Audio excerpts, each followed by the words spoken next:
ஸ்தோத்திரம் ஆண்டவரே.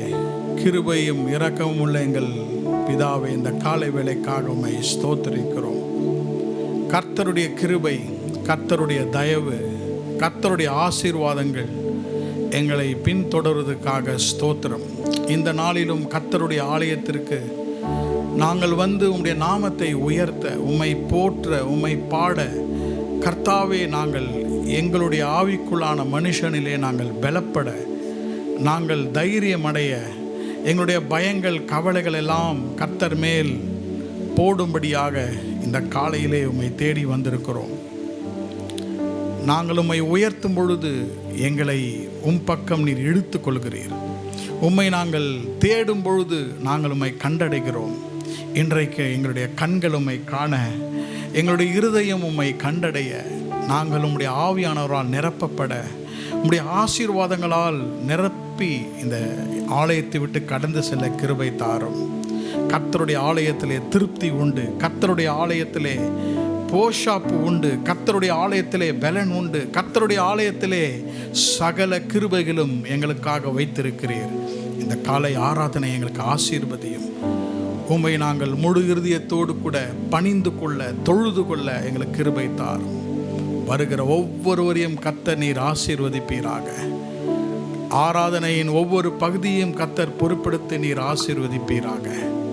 இயேசு கிறிஸ்துவின் நாமத்தில் ஜெபிக்கிறோம் எங்கள் நல்ல பிதாவே. ஆமேன், ஆமேன். Praise the Lord, praise the Lord. கர்த்தரை உயர்த்தி பாடல்களை பாடுவோம்.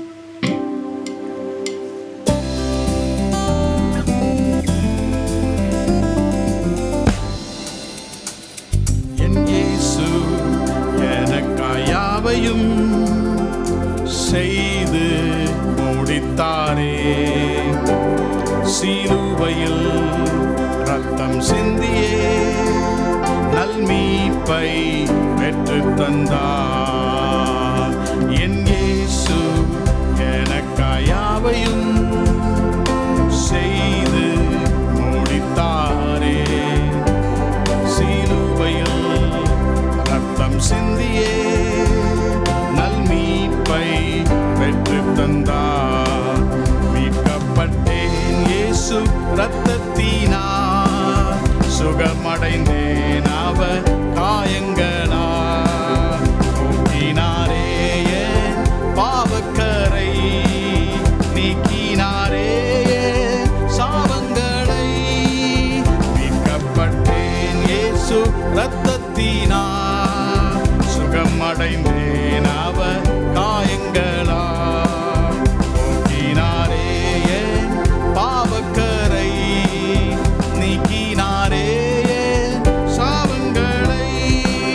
ஹல்லேலூயா, முற்றிலும் ஜெயம் பெற்றே. ஹல்லேலூயா, ஜெயத்தின் மேல் ஜெயம் பெற்றே. ஹல்லேலூயா, முற்றிலும் ஜெயம் பெற்றே. ஹல்லேலூயா, ஜெயத்தின் மேல் ஜெயம் பெற்றே. பெற்றேனே சீலாக்கியமே, கூப்பிட என் தந்தையன. இல்லையே ஒருபோதும் நான் அடிமை, பிள்ளையின் அதிகாரம் தந்தார்.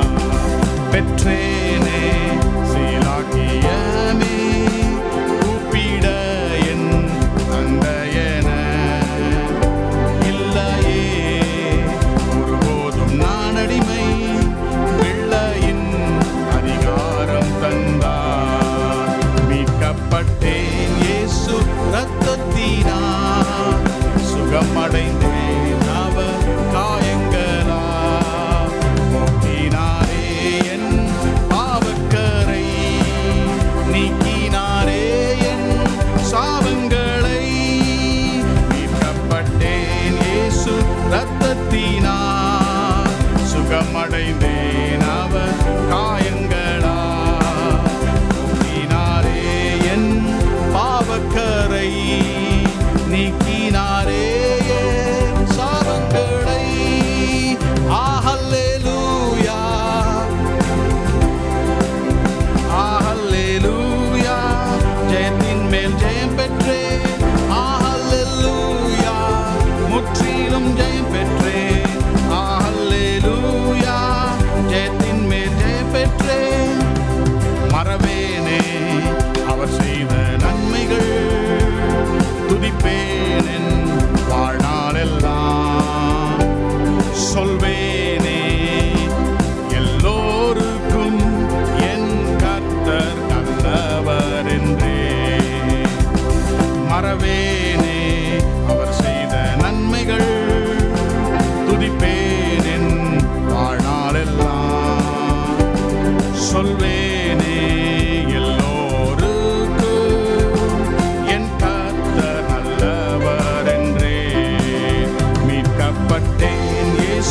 இரத்தத்தினால் சுகமடைந்தேன். அவர் காயங்களால் போக்கினாரே என் பாவக்கரை, நீக்கினாரே என் சாபங்களை. மீட்கப்பட்டேன் இயேசு இரத்தத்தினால் சுகமடைந்தேன். அவர் காயங்களால் போக்கினாரே என், நீக்கினாரே என் சாபங்களை. ஹல்லேலூயா, முற்றிலும் ஜெயம் பெற்றேன். ஹல்லேலூயா, ஜெயத்தின் மேல் ஜெயம் பெற்றேன். ஹல்லேலூயா, முற்றிலும் ஜெயம் பெற்றேன். ஹல்லேலூயா, ஜெயத்தின் மேல் ஜெயம் பெற்றேன். ஹல்லேலூயா, முற்றிலும் ஜெயம் பெற்றேன். ஹல்லேலூயா, ஜெயத்தின் மேல் ஜெயம் பெற்றேன். ஹல்லேலூயா, ஜெயம் பெற்றேன். ஹல்லேலூயா, ஜெயத்தின் மேல் ஜெயம் பெற்றேன். ஹல்லேலூயா, முற்றிலும் ஜெயம் பெற்றேன். ஹல்லேலூயா, ஜெயத்தின் மேல் ஜெயம் பெற்றேன். நம் இயேசு நமக்காக எல்லாவற்றையும் சிலுவையிலே சுமந்தார். நம் பாடல்களை பாடும் பொழுது சாபங்கள் எல்லாம் கர்த்தர் நீக்கிவிட்டார். God has removed, Jesus on the cross has removed all my curses. நாம் சாபத்திற்கு கீழாக வாழ அவசியமில்லை, நாம் ஆசீர்வாதத்துக்கு கீழாக வாழ்கிறோம். எல்லாவற்றையும் அவர் நமக்காக செய்து விட்டார். அதை நாம் பெற்றுக்கொள்ள வேண்டும். அவரை ஸ்தோத்தரித்து அவரை பாடி, நீர் எனக்கு எல்லாவற்றுக்கும் எல்லாம் போதுமானவர் என்று சொல்லி அவருடைய ஆசீர்வாதங்களை நாம் பெற்றுக்கொள்வோம். Praise you, Jesus.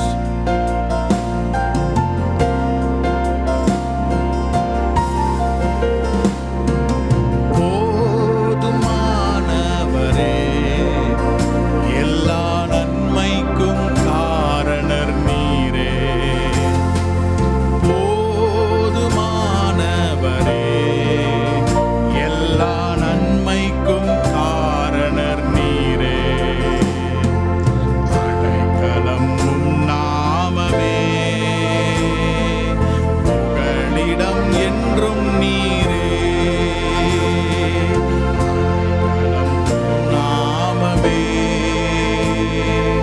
புகலிடம் என்றும் நீரே.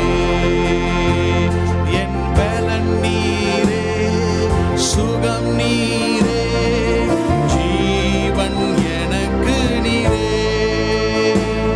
என் பலன் நீரே, என் சுகம் நீரே, ஜீவன் எனக்கு நீரே.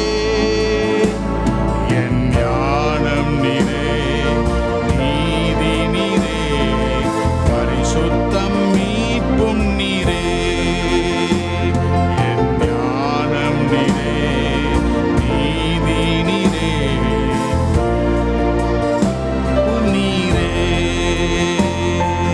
சிறகுகளின் நிழல் தனிலே ஆரோக்கியம் எனக்கு உண்டே.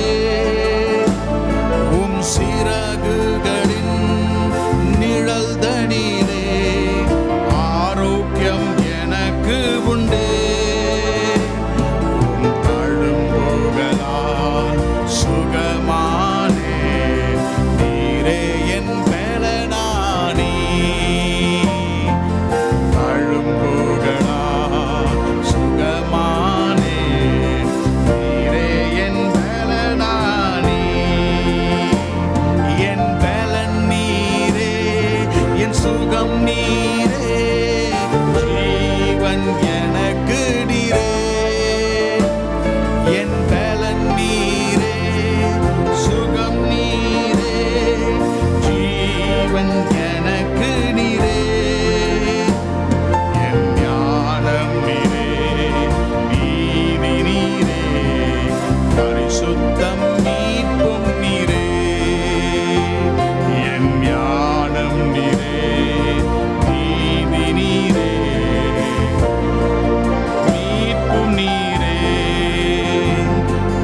சமூகத்திலே பேரானந்தமே, மகிழ்ச்சியும் புகழ்ச்சியுமே.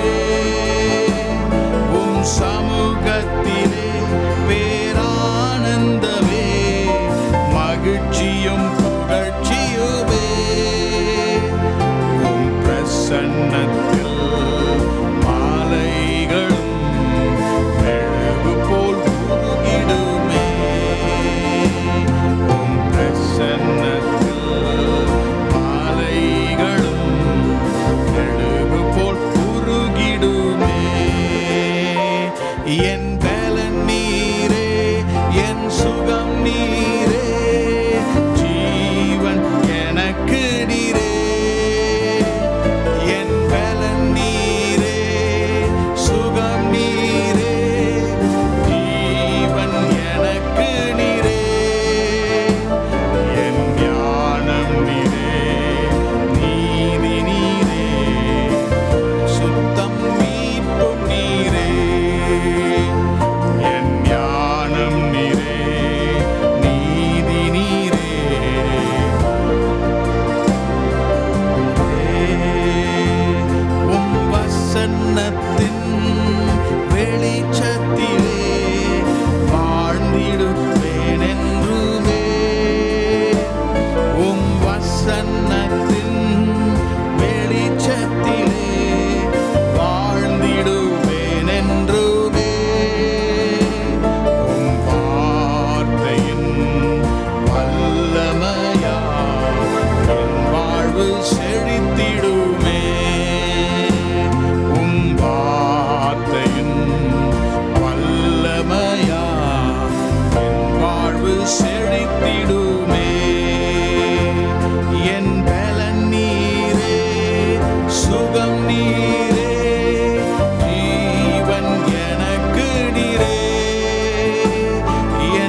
இயேசுவினுடைய தழும்புகளால் நாம் குணமானோம்.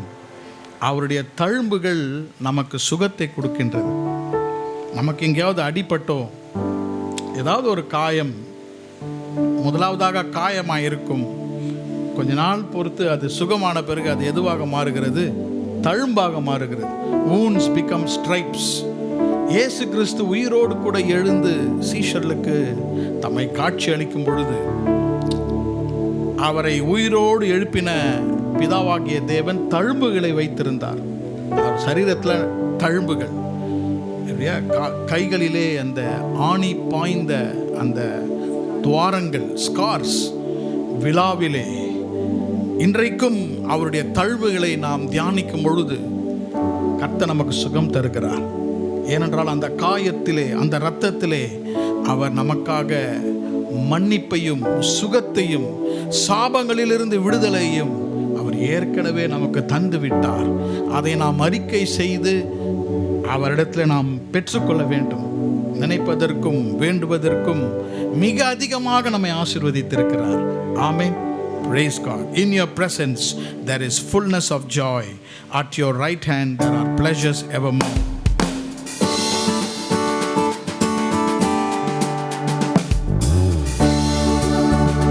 In your presence there is fullness of joy. At your right hand there are pleasures evermore. You surround us with your favor, oh Lord. The earth is full of your goodness. The earth is filled with your love. In your presence there is fullness of joy. At your right hand there are pleasures evermore. You surround us with your favor, oh Lord. The earth is full of your goodness. The earth is filled with your love. Exceedingly abundantly, far above all we could ever ask or think. Exceedingly abundantly, you give us all things to enjoy. Exceedingly abundantly, far above all we could ever ask or think. Exceedingly abundantly, you give us all things to enjoy. In your presence there is fullness of joy. At your right hand there are pleasures evermore. You surround us with your favor, oh Lord. The earth is full of your goodness. The earth is filled with your love. Exceedingly abundantly, far above all we could ever ask or think. Exceedingly abundantly, you give us all things to enjoy.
தண்ணீரும் நம்மை சூழ்ந்து கொள்ளும் பொழுது கர்த்தர் நமக்கு கேடகமாக நம்மை சூழ்ந்து கொள்கிறார். நம்முடைய வாழ்க்கையிலே திட்டங்களை பிசாசு அழிக்கும்படியாக கர்த்தர் ஏற்கனவே நம்ம கொடுத்திருக்கிற ஆசீர்வாதங்களை நம்மை அனுபவிக்காமல் சக்திகள் நமக்கு தடைகளை கொண்டு வருகின்றன. அந்தந்த நேரத்திலே நமக்கு வரும் ஆசீர்வாதங்களை பிசாசு நம்மை தடுக்கும் பொழுது கர்த்தர் நமக்கு கேடகமாக மாறுகிறார். எத்தனை பேர் சொல்றீங்க ஆமென்? Lord, you are my shield and my fortress. நீர் எனக்கு கேடகம், நீர் எனக்கு பலனுமாயிருக்கிறீர். கேடகம் நீர், பலன் நீர் தானே. ஆமென்.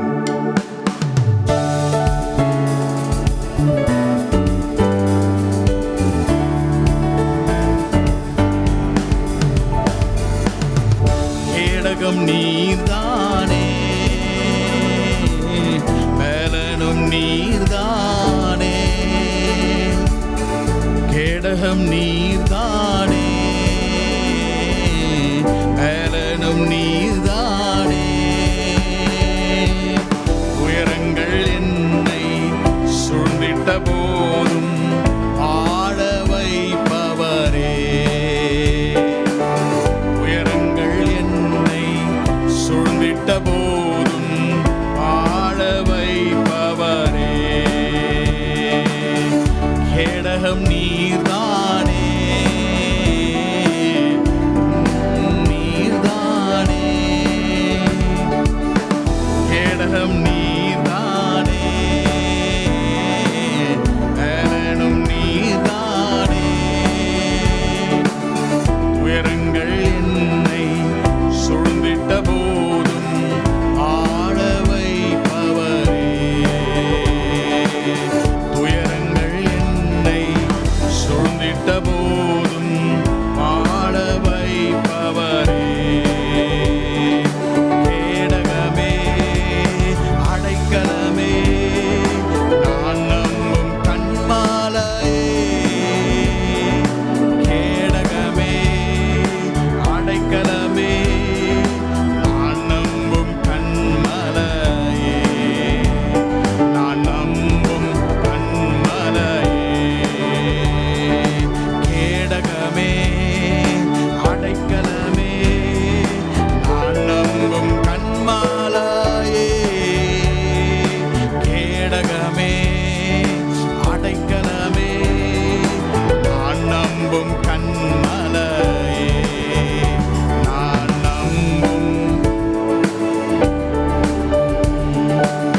கண்ணீரை துருத்தியில் வைத்து பதில் தரும் நல் தேவனே. கண்ணீரை துருத்தியில் வைத்து பதில் தரும் நல் தேவனே. ஏற்ற காலத்தில் கண்ணீருக்கு பதில் தந்து காப்பவரே. ஏற்ற காலத்தில் கண்ணீருக்கு பதில் தந்து காப்பவரே. கேடகமே, அடைக்கலமே, நான் நம்பும் கண்மாலையே. கேடகமே, அடைக்கலமே, நான் நம்பும் கண்மாலையே. நான் நம்பும் கண்மாலையே. கூப்பிடும்போது மறு உத்தரவு கொடுத்திடும் நல் தேவனே. கூப்பிடும்போது மறு உத்தரவு கொடுத்திடும் நல் தேவனே. ஆத்துமாவிலே பலன் தந்து தைரியப்படுத்தினீரே. ஆத்துமாவிலே பலன் தந்து என்னை தைரியப்படுத்தினீரே. கேடகமே, அடைக்கலமே, நான் நம்பும் கண்மாலையே. கேடகமே, அடைக்கலமே, நான் நம்பும் கண்மாலையே.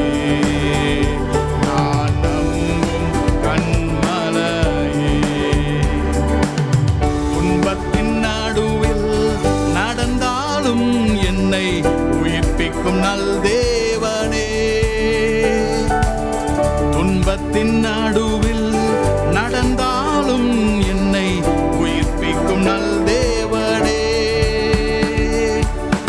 எனக்காக யாவையும் செய்து முடிப்பவரே,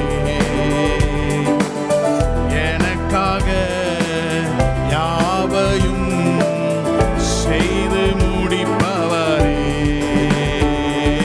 கேடகமே அடைக்கலமே நான் நம்பும் கண்மாலையே, கேடகமே நான் நம்பும் கண்மலையே, நான் நம்பும் கண்மலையே, கூப்பிடும்போது மறு உத்தரவு கொடுத்திடும் நல் தேவனே, கூப்பிடும்போது மறு உத்தரவு கொடுத்திடும் நல் தேவனே, ஆத்துமாவிலே பலன் தந்து தைரியப்படுத்தினீரே, ஆத்துமாவிலே பலன் தந்து என்னை தைரியப்படுத்தினீரே, கேடகமே அடைக்கலமே நான் நம்பும் கண்மாலையே, கேடகமே அடைக்கலமே நான் நம்பும் கண்மலையே, நான் நம்பும் கண்மலையே, கேடகம் நீர்தானே மேலனும் நீர்தானே, கேடகம் நீர்தானே மேலனும் நீர்தானே, உயரங்கள் என்னை சூழ்ந்திட்ட போதும் வாழ வைப்பவரே, உயரங்கள் என்னை சூழ்ந்திட்ட போதும் வாழ வைப்பவரே, கேடகமே நான் நம்பும் கண்மாலையே, கேடகமே நாம் எழும்பி நின்று பாடுவோமா? Praise the Lord. நான் நம்பும் கண்மலையே, நான் நம்பும் கண்மலையே, நம்மை எப்பொழுதும் துன்பங்கள் சூழ்ந்து கொண்டுதான் இருக்கின்றன. ஏதாவது ஒரு திசையிலிருந்து எங்கிருந்தாவது ஒரு சவால்கள் நம்மை சூழ்ந்து கொண்டே தான் இருக்கின்றன. ஆனாலும் இயேசு நமக்கு ஒரு நம்பிக்கையை கொடுத்திருக்கிறார், ஜீவனுள்ள நம்பிக்கை. அதற்கு பெயர் நம்பிக்கை அல்ல, லிவிங் ஹோப். ஜீவனுள்ள நம்பிக்கையை இயேசு கொடுத்திருக்கிறார். ஒருவர் ஒரு கிளைடர், சின்ன ஏரோப்ளேன், அவர் ட்ரைனிங்கில் இருக்கும்பொழுது, ஒரு பைலட் ட்ரெயினில் இருக்கும்பொழுது அந்த கிளைடரை டேக் ஆஃப் பண்ணி உயரே பறந்து கொண்டிருந்தார். நல்ல ஒரு ஆல்டிடியூட், உயரத்திற்கு போன பிறகு 2 விங்ஸ் இருக்கும் இல்லையா? ரைட் ஹேண்ட் சைட் விங்கில் ஒரு எலி உட்கார்ந்து கொண்டிருக்கு. ஒரு எலி உட்கார்ந்து ஒவ்வொரு வயரையாக கடிக்க ஆரம்பித்து, ஒவ்வொரு வயரையாக கடித்து கொண்டிருந்ததை பார்த்தார். என்ன பண்ணுறதுனே தெரியல. கடிச்சிருச்சுன்னா ஒரு என்ஜின் ஃபெயிலியர் ஆகிடும். அப்போது மேலேருந்து கீழே இல்லையா, ஏர் கண்ட்ரோல் டவருக்கு அவர் தொடர்பு கொண்டு கேட்டாராம், ஒரு எலி இருக்கிறது, ஒயரை கடிக்குது, என்ன பண்ணுறதுன்னு தெரியல, லேண்ட் பண்ணிடவா, எங்கே லேண்ட் பண்ணுறது? அப்போ அவங்க கேட்டாங்கன்னா, கிளாஸ் படிச்சிங்களே, நாங்கள் என்ன சொல்லி கொடுத்தோம், யோசித்து பாருங்கள். இந்த மாதிரி பிரச்சனை வரும்போது லேண்டாக பண்ண சொல்லுவோம், என்ன சொன்னோம்? இப்போ ஞாபகம் வருது. அப்படின்னா என்ன அர்த்தம்? இன்னும் உயர போனீங்கன்னா அங்கே இருக்கிற ஆக்சிஜன் கம்மியாக கம்மியாக அந்த எலி செத்து விடும். That problem will die when you go higher and higher. Don't come lower.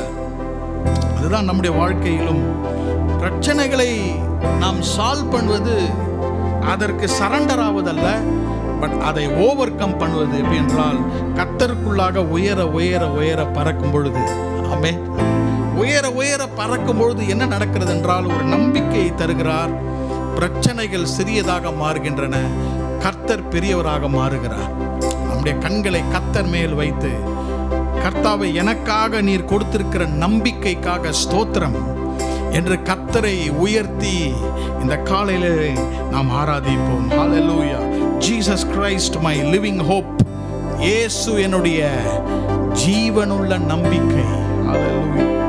How great the chasm that lay between us, how high the mountain I could not climb. In desperation I turned to heaven and spoke your name into the night. Then through the darkness your loving kindness and shadows of your soul, the work is finished, the end is written. Jesus Christ, my living hope. Who could imagine so great a mercy? What heart could fathom such boundless grace? The God of ages stepped down from glory to bear my sin and bear my shame. The cross is broken, I am forgiven. The King of Kings calls me his own. Beautiful Savior, I'm yours forever. Jesus Christ, my living hope. எல்லாரும் பாடலாமா?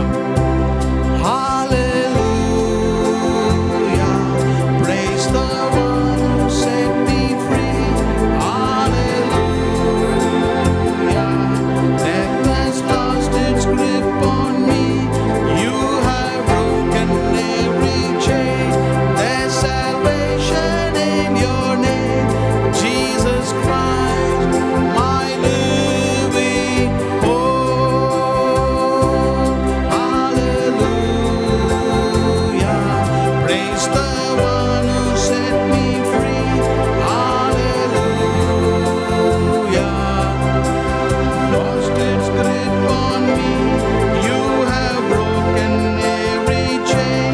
There's salvation in your name, Jesus Christ, my living hope.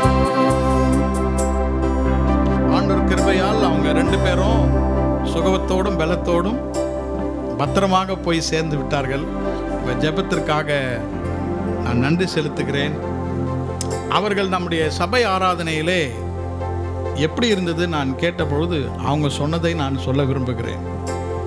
அவன் சொன்னார்கள், தலைமை சபையை காட்டிலும் உங்கள் சபையில் எல்லாரும் பாடல் பாடுகிறார்கள், எல்லாரும் பாடுறாங்க, நாங்கள் பாடுறதே எங்களுக்கு கேட்கல, வால்யூம் கூட்டுங்க அப்படின்னு ஒருத்தர் சொன்னார். அவர் வர்ஷிப் லீடர் அங்கே சர்ச்சில். அது ஒன்று சொன்னார். ரெண்டாவது என்ன சொன்னார்னா, உங்கள் பிள்ளைங்கள்லாம் பைபிள் வச்சுருக்குறாங்க, உங்கள் சர்ச்சில் எல்லாரும் எழுதுறாங்க அப்படின்ட்டு அவங்க இதுதான் போய் அங்கே சொல்லுவாங்கன்னு நினைக்கிறேன். இப்போ நான் சொல்கிறதுனால நீங்கள் இதை குறைச்சிடாதீங்க. இது ஒரு நல்ல சாட்சி. இதுதான் சாட்சி, இதுதான் நம்மை குறித்த சாட்சி. எப்படி கர்த்தருடைய ஆராதனையிலே பிள்ளைகளிலிருந்து எல்லாரும் நாம் பாடி கர்த்தரை உயர்த்துகிறோம். ஆமென். அவங்க சொன்னாங்க, சபையில் இவ்வளோ பெரிய விடுதலை நாங்கள் பார்க்கிறோம். கர்த்தர் நல்லவர். ஆமென். கர்த்தர் உங்களை ஆசீர்வதித்திருக்கிறார். நான் சொல்லுகிறேன், நம்முடைய சபை ஆசீர்வதிக்கப்பட்ட சபை. நம்முடைய சபையில் இருக்கிற ஒவ்வொருவரும் ஆசீர்வதிக்கப்பட்டவர்கள். உங்களுக்கு தெரியுதோ தெரியலையோ, கர்த்தர் நமக்கு வெற்றியை தந்திருக்கிறார். கர்த்தர் நமக்கு ஒரு நம்பிக்கையை கொடுத்திருக்கிறார். உங்களுக்குள்ளாக அந்த நம்பிக்கை இருக்கிறது. உங்களுக்குள்ளாக ஒரு ஜீவனுள்ள நம்பிக்கையை கொடுத்திருக்கிறார். நம்ம பிள்ளைகளுக்குள்ளாக அந்த ஜீவனுள்ள நம்பிக்கையை கொடுத்திருக்கிறார். நம்முடைய பிள்ளைகளுக்குள்ளாக கர்த்தரை அறிகிற அறிவை கொடுத்திருக்கிறார். நம்முடைய பிள்ளைகளுக்கு கர்த்தருக்கு நேராக உள்ள பயத்தை கொடுத்திருக்கிறார். நிச்சயமாகவே கர்த்தர் நம்மை ஆசீர்வதிப்பார். கர்த்தருக்கு பயந்திருக்கிற சிறியோரையும் பெரியோரையும் கர்த்தர் ஆசீர்வதிப்பார். அவருக்கு பயப்படுகிறவர்களை அவர் நிச்சயமாகவே ஆசீர்வதிப்பார். ஹல்லேலூயா, ஹல்லேலூயா. நாம் சத்தத்தை உயர்த்தி பாடி கர்த்தரை ஆராதிப்போம். இந்த காலை நம்முடைய தியானத்திற்காக லூக்கா எழுதின சுவிசேஷம் 15ஆம் அதிகாரம், லூக்ஸ் காஸ்பல் சாப்டர் 15. லூக்கா எழுதின சுவிசேஷம் 15ஆம் அதிகாரம் முதல் 3 வசனங்களை நான் உங்களுக்காக வாசிக்கிறேன். லூக்ஸ் காஸ்பல் சாப்டர் 15, லூக்கா எழுதின சுவிசேஷம் 15ஆம் அதிகாரம் முதல் 3 வசனங்கள். Then drew near unto him all the publicans and sinners for to hear him. And the Pharisees and scribes murmured, saying, This man receiveth sinners and eateth with them. And he spake this parable unto them, saying, சகல ஆயக்காரரும் பாவிகளும் அவருடைய வசனங்களை கேட்கும்படி அவரிடத்தில் வந்து சேர்ந்தார்கள். அப்பொழுது பரிசேயரும் வேத பாரகரும் முறுமுறுத்து, இவர் பாவிகளை ஏற்றுக்கொண்டு அவர்களோடே சாப்பிடுகிறார் என்றார்கள். அவர்களுக்கு அவர் சொன்ன உவமை யாவது? நம்முடைய வேத அறிக்கையை சொல்வோமா? Let's say our Bible confession. This is my Bible. I am what it says I am. I can do what I have. Today I will be taught the word of God. My mind is alert. My heart is receptive. I will never be the same. In Jesus' name, Amen.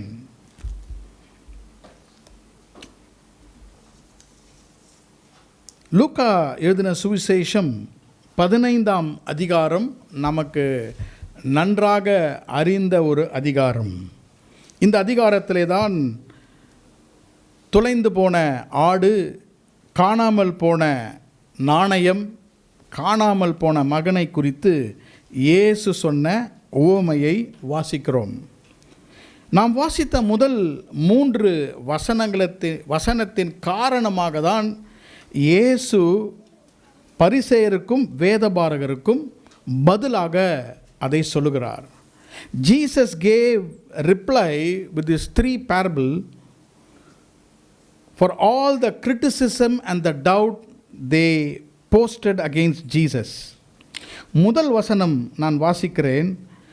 ஆயக்காரரும் பாவிகளும் அவருடைய வசனங்களை கேட்கும்படி அவரிடத்தில் வந்து சேர்ந்தார்கள். பப்ளிகன்ஸ் and sinners, இவர்கள் ஏறக்குறைய ஒரே மாதிரி ஒரு கூட்டத்தார். த பப்ளிகன்ஸ் அண்ட் சின்னர்ஸ், இவர்கள் யார் என்றால், ஏன் இவர்களுக்கு பப்ளிகன் என்றால் ஆயக்காரர், வேறு விதத்தில் சொல்லப்போனால் இன்கம் டேக்ஸ். இவர்கள் யூதர்கள். they were collecting taxes from the people. அங்கு அரசாண்ட ரோமர்கள் இவர்களை வேலை கொடுத்து தங்களுடைய ஜனங்களாகிய யூதரிடத்திலிருந்தே வரிகளை வாங்கி அவர்கள் ரோமருக்கு செலுத்தினார்கள். அநியாயமாக இவர்கள் வாங்கினபடியால் தான் இவர்களுக்கு பாவிகள் என்று வேதம் சொல்கிறது. ஆயக்காரரும் பாவிகளும் இயேசுவினிடம் வசனத்தை கேட்க அவரிடத்தில் வந்து சேர்ந்தார்கள். They drew near unto Jesus to hear what Jesus was talking. 2ஆம் வசனத்தில் இன்னொரு குழுவினர். இவர்கள் யார் என்றால் பரிசேயர், வேதபாரகர், the Pharisees and the scribes. இவர்கள் அந்த நாட்களில் இருந்த மதத்தை சேர்ந்தவர்கள், ரிலிஜியஸ் லீடர்ஸ். யூத மார்க்கத்தை எழுத்தின்படி பின்பற்றினவர்கள். இவர்கள் என்ன செய்கிறார்கள்? முறுமுறுத்தார்கள். முதல் வசனத்தில் இருக்கிற கூட்டத்தார் இயேசுவினுடைய வார்த்தையை கேட்கும்படியாக வந்தார்கள். இவர்கள் என்ன சொல்லுகிறார்கள்? இவர் பாவிகளை ஏற்றுக்கொண்டு அவர்களோடே சாப்பிடுகிறார் என்றார்கள். Jesus is eating and accepting sinners. கர்த்தருடைய நாமத்துக்கு ஸ்தோத்திரம். இயேசு இந்த உலகத்திற்கு வந்த மிக மிக முக்கியமான காரணம், he came to seek and to save that which was lost. இழந்து போனதை தேடவும் இழந்து போனதை கண்டுபிடிக்கவும் இயேசு கிறிஸ்து இந்த உலகத்திற்கு வந்தார். ஒரு புறம் பாவிகளும் ஆயக்காரரும் இயேசுவின் அருகாமையிலே வந்தார்கள். இன்னொரு புறம் பரிசேயரும் வேதபாரகரும் முறுமுறுக்க ஆரம்பித்தார்கள். They started murmuring, they started talking within themselves. But Jesus was attracting the sinners unto him. பாவிகளையும் இழந்து போனவர்களையும், தங்களுடைய வாழ்க்கையை இழந்தவர்கள், the people who lost their life, அவங்களுடைய நேரம், அவருடைய தாளந்துகள், அவருடைய வாழ்க்கை இழந்தவர்களை இயேசு அழைத்து அவர்களுக்கு ஆலோசனை கொடுத்தார். 3ஆம் வசனம், அவர்களுக்கு அவர் சொன்ன உவமையானது. Jesus spake this parable unto them. இயேசு அவர்களுக்கு பதில் அளிக்க ஆரம்பிக்கின்றார். என்ன பதில்? Why are you criticizing me? ஏன் என்னை குறை சொல்லுகிறீர்கள்? ஏன் முறுமுறுக்கிறீர்கள்? நான் இந்த உலகத்திற்கு வந்ததனுடைய காரணமே இழந்து போன ஜனங்களை மீட்டெடுக்கவும், அவருடைய வாழ்க்கையில எதை இழந்திருக்கிறார்களோ அதை மறுபடியுமாக மீட்டு கொடுக்க தான் நான் வந்தேன். I came to save what they have lost in their life. அவங்க வாழ்க்கையில எதை இழந்தார்களோ அதை மறுபடியுமாக தரதான் வந்திருக்கிறேன் என்று சொல்லி இயேசு அவர்களுக்கு பதில் தருகிறார். அதுதான் இன்றைக்கு நம்முடைய செய்தி. How was Jesus giving them the answer? அவர்களுக்கு இயேசு எப்படி பதில் தருகிறார்? உவமையின் மூலமாக. Jesus opened his mouth with a parable. கர்த்தருடைய நாமத்துக்கு ஸ்தோத்திரம். What is a parable? ஒரு உவமை என்றால் என்ன? அது ஒரு கதையை போல அவர் சொல்லுகிறார். வேதத்தில் அநேக சுவிசேஷங்களிலே அநேக உவமைகளை குறித்து வாசிக்கிறோம். Parables that Jesus spoke. A parable is an earthly story with a heavenly meaning. ஒரு உவமை என்றால் ஒரு பூலோக கதையை வைத்து பரலோகத்தினுடைய ரகசியத்தை சொல்வதுதான் உவமை. The word parable means to go along with. ஒரு earthly story, பூலோக ஒரு சந்தர்ப்பத்தோடு கூட பரலோகத்தினுடைய அர்த்தமும் அதோடு கூட கலந்து வருகிறது. ஆகவே இயேசு கிறிஸ்து இந்த அதிகாரத்தில் அவர்களுக்கு ஒரு உவமையை சொல்லுகிறார். இந்த 3ஆம் வசனத்தை நான் வாசிக்கும் பொழுது அதற்கு பிறகு 4 முதல் 32ஆம் வசனம் வரைக்கும் வாசிக்கும் பொழுது 3 சந்தர்ப்பங்களை வாசிக்கிறோம். We read about 3 parables. Number 1, the parable of the lost sheep. Number 2, the parable of lost silver. And number 3, the parable of the lost son. தொலைந்து காணாமல் போன ஆடு, காணாமல் போன நாணயம், காணாமல் போன மகன். இது 3 உவமைகளாக நாம் பார்த்தாலும் 3ஆம் வசனம் சொல்கிறது இது ஒரே ஒரு உவமை. சிங்குலரில் இருக்கு பாருங்க. 3ஆம் வசனம், this parable, not these parables. parables என்று அவர் சொல்லவில்லை. அவர்களுக்கு அவர் சொன்ன உவமைகள் அல்ல, உவமை. அப்போ இது 3ம் ஒரு உவமையின் 3 விதமான சத்தியங்களை நமக்கு இயேசு இந்த காலையிலே நமக்கு சொல்லிக் கொடுக்கிறார்.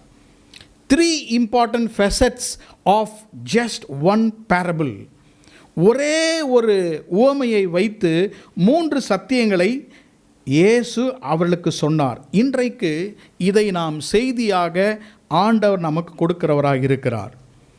எதையெல்லாம் நம்முடைய வாழ்க்கையில் இழந்திருக்கிறோமோ அந்த காரியங்களை ஆண்டவர் நமக்கு கண்டு எடுத்து அதற்கு ஒரு புதிய ஆரம்பத்தை தர விரும்புகிறார். ஆமென், praise the Lord. He will find and seek what we have lost in our life, and He gives a new beginning in our life. இழந்து போன காரியங்களை நமக்கு மறுபடியுமாக தந்து, நமக்கு அந்த இழந்து போனதை வைத்து புதிய ஒரு ஆரம்பத்தை இயேசு தர விரும்புகிறார். கர்த்தருடைய நாமத்துக்கு ஸ்தோத்திரம். நன்றாக நீங்கள் கவனியுங்கள். இதிலிருந்து நானும் செய்தி கொடுத்திருக்கிறேன், நீங்களும் இதை வாசித்திருப்பீர்கள். இன்றைக்கு ஒரு புது விதத்திலே இதை கர்த்தர் எனக்கு தந்தார், அதை உங்களுக்கு நான் தர விரும்புகிறேன். The lost sheep, the lost silver and the lost son. காணாமல் போன ஆடு, காணாமல் போன அந்த நாணயம், காணாமல் போன மகன். இது மூன்றும் ஒவ்வொருடைய வாழ்க்கையினுடைய நேச்சர் ஆஃப் அவர் லைஃப், நம்முடைய மூன்று விதமான வாழ்க்கை காரியங்களை, நிலைமைகளை நமக்கு சொல்லுகிறது. முதலாவதாக, the lost speak talks about the weakness of man without God. இழந்து போன, காணாமல் போன ஆட்டை குறித்து வாசிக்கும் பொழுது, தேவன் இல்லாமல் ஒரு பலனற்ற வாழ்க்கையை இயேசு நமக்கு கற்பித்து காண்புகிறார். The weakness of life without God. The lost silver, காணாமல் போன நாணயம், talks about the worthlessness of man without God.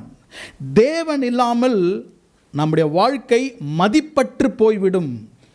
Our life is worthless without God in our life. நம்முடைய வாழ்க்கை மதிப்பில்லாமல் போய்விடும். though it is a silver coin. அது இந்த வெள்ளி நாணயமாக இருந்தாலும் மதிப்பற்று போய்விடும் என்று இயேசு சொல்லுகிறார். லாஸ்ட் சன், இழந்து போன, காணாமல் போன மகன். It talks about the wretchedness of man without God. The wretchedness of man without God. ஒரு மனிதனுடைய அவலமான வாழ்க்கை, அவலமான வாழ்க்கை, wretched world. அந்த மகன் அந்த வீட்டில் இருந்தாலும் அவனுடைய வாழ்க்கை சீர்குலைந்து போகிறதை இந்த அதிகாரத்திலே வாசிக்கிறோம். இன்னும் நான் முகவரை தான் சொல்லி கொண்டிருக்கிறேன், நமக்கு நேரம் இல்லை. நன்றாக இதை நாம் கவனிக்கும்படியாக நான் கேட்டுக்கொள்ள விரும்புகிறேன். இந்த மூன்றை நான் சொன்னேன். the weakness of man, இரண்டாவது the worthlessness of man, the wretchedness of man without God. பலனற்ற வாழ்க்கை, மதிப்பற்ற வாழ்க்கை, அவலமான வாழ்க்கை. கர்த்தர் இல்லாமல் இப்படி இருக்கும் பொழுது மூன்று உவமைகளிலும், மூன்று அந்த சத்தியத்திலும் கர்த்தர் எப்படிப்பட்டவர் என்பதையும் அவர் கூறுகிறார். காணாமல் போன ஆட்டை குறித்து வாசிக்கும் பொழுது, you read about the rescuing nature of God. ஆண்டவர் நம்மை மீட்டு கொள்ளுகிற தேவன். காணாமல் போன நாணயம், த லாஸ்ட் காயினை பார்க்கும்பொழுது, the revealing nature of God. கர்த்தர் நமக்கு வெளிப்படுத்துகிற தேவன். காணாமல் போன மகன், the lost son. You see the receiving nature of God. நம்மை ஏற்றுக்கொள்ளும் தேவன். நன்றாக கவனியுங்கள். இதை நான் உங்களுக்கு கொஞ்சம் கொஞ்சமாக நான் விளக்க விரும்புகிறேன். ஆடு, நாணயம், மூன்றாவது மகன். இதில் கர்த்தருடைய தன்மைகளை நான் மறுபடியுமாக வாசித்தேன். இந்த அதிகாரத்திலே ஆண்டவருடைய rescuing nature, his revealing nature and receiving nature. அவர் நமக்கு வெளிப்படுத்துகிறார், மீட்டுக்கொள்கிறார், ஏற்றுக்கொள்கிறார் என்று பார்க்கும்பொழுது திருத்துவ தேவனை இந்த மூன்று காரியத்திலும் பார்க்கிறேன். காணாமல் போன ஆட்டிலே இயேசு கிறிஸ்துவை பார்க்கிறோம், நல்ல மெய்ப்பனாக பார்க்கிறோம். we see the son of God. காணாமல் போன நாணயத்திலே பரிசுத்த ஆவியானவரை நான் பார்க்கிறேன், the Holy Spirit. காணாமல் போன மகன், the lost son, we could see heavenly Father. பிதா, குமாரன், பரிசுத்த ஆவியானவரை இந்த மூன்று காரியங்களிலும் எப்படி அவருடைய நேச்சர், சுபாவம் இருக்கிறது என்பதை இந்த மூன்று காரியங்களிலும் பார்க்கிறேன். ஒருவேளை இந்த காலையிலே மூன்று இழப்புகள் இருக்கின்றன. இந்த மூன்று இழப்புகளால் வாழ்க்கை பலனற்று போயிற்று, வாழ்க்கை மதிப்பில்லாமல் போயிற்று, வாழ்க்கை சீர்குலைந்து போயிற்று என்றால், இன்றைக்கு திருத்துவ தேவனாகிய பிதா, குமாரன், பரிசுத்த ஆவியானவர் நமக்கு மறுபடியுமாக தர விரும்புகிறார். ஆமென். ஒன்றன் பின்றாக தியானித்து நாம் ஜெபித்து முடிப்போம். 4ஆம் வசனத்தை வாசிக்கிறேன். verse 4. உங்களில் ஒரு மனுஷன் 100 ஆடுகளை உடையவனாயிருந்து அவைகளில் ஒன்று காணாமல் போனால் 99 ஆடுகளையும் வனாந்திரத்திலே விட்டு காணாமல் போன ஆட்டை கண்டு பிடிக்கும் அளவும் தேடி திரியானோ? If a man has 100 sheep and he loses one, he goes in search of that sheep. 100 ஆடுகள் இருக்கின்றன, ஒரே ஒரு ஆடு தொலைந்து போகிறது, மேய்ப்பன் அதை தேடி போகிறான். இது முதலாவதாக இயேசு அவர்களுக்கு பதில் அளிக்கிறார். நான் ஏன் பாவிகளோடு இருக்கிறேன், நான் ஏன் இந்த உலகத்திற்கு வந்தேன் என்றால், ஜனங்கள் எல்லாரும் ஆடுகளைப் போல இருக்கிறார்கள். வேறு விதத்தில் சொல்லப்போனால், man is always weak without God. தேவன் இல்லாமல் ஒவ்வொரு மனிதனும் பலன் இல்லாதவனாக தான் அவன் இருக்கிறான். He is weak in his life. ஒவ்வொரு மனிதனும் பலனற்று இருக்கிறான். ஆகவே அந்த மனிதனை மீட்டுக் கொள்ளும்படியாக நான் வந்திருக்கிறேன். Jesus, the Son of God, came to rescue the weakness of man. மனிதனுடைய பலனை அவனுக்கு மீட்டு தரும்படியாக இயேசு வந்தார் என்பதுதான் இந்த முதல் ஆடுகளை குறித்து இயேசு பேசுகிறார். அப்படின்னா எந்த பலவீனம் இருக்கிறது? ஆடுகள், ஒரு ஆடு காணாமல் விட்டதென்றால் அதில் மனிதனுடைய பலவீனத்தை எப்படி பார்க்கலாம்? How do we see the weakness of man? ஆடுகளை குறித்து 3 காரியத்தை சொல்ல விரும்புகிறேன். முதலாவதாக, sheep are always dumb animals. ஆடுகள் எப்பொழுதுமே ஊமையாக ஒன்றும் அறியாமல் இருக்கின்றன. அதான் முதல். sheep are dumb creatures. டாக்ஸை நல்லா ட்ரெயின் பண்ணலாம். உங்கள் வீட்டில் நாய்கள் இருக்கும், நல்லா ட்ரெயின் பண்ணலாம், கூப்பிட்டா வரும், பேரை கூப்பிட்டா வரும் இல்லையா? பறவைகளை அவங்க ட்ரெயின் பண்ணுறாங்க, டால்ஃபின்ஸை கூட ட்ரெயின் பண்ணுறாங்க இல்லையா? எல்லா மிருகங்களையும் ட்ரெயின் பண்ணுறாங்க. எங்கேயா ஒரு இடத்துல ஆடு ட்ரைனிங் பார்த்துருக்கீங்களா? அதை ட்ரெயின் பண்ணவே முடியாது. ஏனென்றால் அவைகள் எப்பொழுதும் வழி தப்பி திரிகின்றன. They always go astray. Isaiah chapter 53, ஏசாயா 53ஆம் அதிகாரம் 6ஆம் வசனத்தை வாசித்தால், நாம் வழி தப்பி திரிந்த ஆடுகளைப் போல இருக்கிறோம். இவைகளுக்கு உலக அறிவு இருந்தாலும் ஆவிக்குரிய அறிவு இருக்காது. ஆகதான் இயேசு சொல்லுகிறார், அது மனிதனுக்கு ஒரு பலவீனம். ரோமருக்கு எழுதின நிருபம் 3ஆம் அதிகாரம் 11ஆம் 12ஆம் வசனத்தை நீங்கள் வாசித்தால், Romans chapter 3 and verse 11 and 12, மனிதன் ஆவிக்குரிய அறிவு இல்லாமல் இருக்கிறான். அநேகருடைய வாழ்க்கையிலே நாம் ஆடுகளைப் போல இருக்கிறோம். ஏனென்றால் எவ்வளவுதான் உலக அறிவு இருந்தாலும், though we possess intelligence of the world, சில நேரத்தில் ஆவிக்குரிய அறிவு இல்லாமல் இருக்கிறோம். யோவான் எழுதின சுவிசேஷம் 3ஆம் அதிகாரம் 10ஆம் வசனத்தை வாசிக்கிறேன். John chapter 3 and verse 10. இயேசு அவனை நோக்கி, நீ இஸ்ரவேலில் போதகனாயிருந்தும் இவைகளை அறியாமல் இருக்கிறாய். though you are a leader in Israel. அப்போது ஒரு இஸ்ரவேலில் ஒரு தலைவன், ஒரு போதகன் என்றால் அவனுக்கு எல்லாம் தெரியும், அவனுக்கு நல்ல இன்டெலிஜென்ஸ் இருக்கிறது. உலகத்தில் இருக்கிற நீ ஒரு தலைவன், எல்லாம் தெரிந்தும் எது உனக்கு தெரியல? ஞானஸ்தானத்தை பற்றி உனக்கு தெரியல. நீ ஆட்டை போல இருக்கிறாய், அதுதான் உன்னுடைய பலவீனம். You are not able to understand what I am talking. அதை தான் நிக்கோதேமு கிட்ட சொல்லுகிறார், இவைகளை நீ அறியாமல் இருக்கிறாய். The sheep are dumb. இரண்டாவது பாருங்க, sheep are dependent. அவைகள் மேய்ப்பனை எப்பொழுதும் சார்ந்திருக்கும். They are always dependent. அதுதான் அதனுடைய வீக்னஸ். ஆடுகளுக்கு எப்பொழுதும் ஒரு மேய்ப்பன் தேவை. A shepherd always have to take them out. அவைகளை வெளியே கடத்தி செல்ல வேண்டும், மறுபடியுமாக வீட்டிற்கு அவர்களை கொண்டு வர வேண்டும். They are always dependent. மத்தேயு எழுதின சுவிசேஷம் 9ஆம் அதிகாரம் 36ஆம் வசனம், Matthew 9:36. இயேசு பல ஆயிரங்களுக்கு அவர் அப்பத்தை பிட்டு அநேக 5000 பேரை அவர் போஷிக்கிறார். மத்தேயு எழுதின சுவிசேஷம் 9ஆம் அதிகாரம் 36ஆம் வசனம், மேத்யூ சாப்டர் 9 and verse 36. அவர் திரளான ஜனங்களை கண்டபொழுது அவர்கள் மெய்ப்பன் இல்லாத ஆடுகளைப் போல தோய்ந்து போனவர்களும் சிதறப்பட்டவர்களுமாய் இருந்தபடியால் அவர்கள் மேல் மனதுருகி. இயேசு பாருங்க, ஜனங்களை பார்த்த உடனே என்ன சொல்லுகிறார்? திரளான ஜனங்களை பார்த்த பொழுது அவங்க எப்படி இருக்கிறாங்களா? மெய்ப்பன் இல்லாத ஆடுகளைப் போல இருக்கிறார்கள், தோய்ந்து போயிருக்கிறார்கள், சிதறப்பட்டு இருக்கிறார்கள். அப்படி என்றால் they need somebody to depend on. அதுதான் அதுடைய வீக்னஸ். மூன்றாவது பாருங்க, sheep are always defenseless. அவைகளால் தங்களை பாதுகாத்து கொள்ள முடியாது. sheep is dumb, அது ஊமை, அதால் ஒன்றும் செய்ய முடியாது. sheep is always dependent, அது சார்ந்து தான் இருக்கும். மூன்றாவது, every sheep is defenseless, it is always under attack. ஓநாய்களும் சிங்கங்களும் ஆடுகளை எப்பொழுதும் தாக்க வரும். ஆமென். நீங்கள் மற்ற மிருகங்களை பார்க்கும்பொழுது, மானையோ இல்லை வேற ஏதாவது மிருகங்களை எதிரி தாக்க வரும்போது ஓடும். ஆடு ஓடாதான், ஓனா பார்த்தாலும் ஓடாது.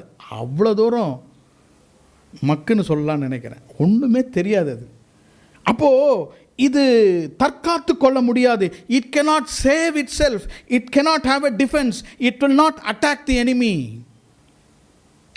முதல் ஓமை சொல்லுகிறார், 100 ஆடுகள் இருந்தது, ஒன்று காணாமல் போயிற்று, அதை தேடும்படியாக இயேசு அங்கே செல்லுகிறார்.